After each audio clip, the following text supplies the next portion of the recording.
చాలా మంది నన్ను అడుగుతూ ఉంటారు, మేడం అన్నీ రెడీగా ఉన్నాయి కానీ ఎప్పుడు చేయాలో అర్థం కావట్లేదు, ఇది ఎప్పుడు స్టార్ట్ చేస్తే బాగుంటుంది. నాలాంటి వాళ్ళని కాకుండా బయట చాలా మంది వాళ్ళకి తెలిసిన వాళ్ళని కానీ లేకపోతే వాళ్ళ ఇంటి పురోహితుల్ని కానీ అడుగుతూ ఉంటారు, ఇది ఎప్పుడు స్టార్ట్ చేయాలి, ఎప్పుడు మొదలు పెడితే బాగుంటుంది అని. కానీ నేనేం చెప్తానంటే, డూ ఇట్ నౌ. నీకు ఆలోచన వచ్చిన ఆ క్షణం, నువ్వు అడుగు వెయ్యాలనుకున్న ఆ క్షణం, నువ్వు సంకల్పించిన ఆ క్షణం, నిన్ను నువ్వు నమ్మిన ఆ క్షణం ఖచ్చితంగా ముందుకు వేయొచ్చు.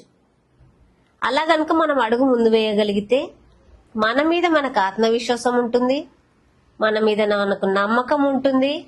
ఎట్ ద సేమ్ టైం నీ శక్తిని నువ్వు నమ్మగలుగుతావు కాబట్టి నువ్వు అనుకున్న పనిలో ముందుకు వెళ్ళగలుగుతావు.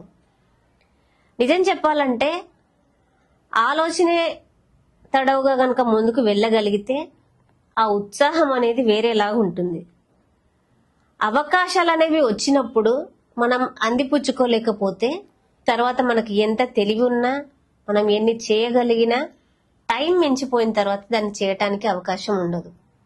సో అవకాశం వచ్చినప్పుడు, ఆలోచన వచ్చినప్పుడు, అడుగు మొదలు పెడదాం అనుకున్నప్పుడు ఎలాంటి హెసిటేషన్ లేకుండా కనుక ముందుకు వెళ్ళగలిగితే ఖచ్చితంగా మీరు అనుకున్న లక్ష్యాలని చేరగలుగుతారు.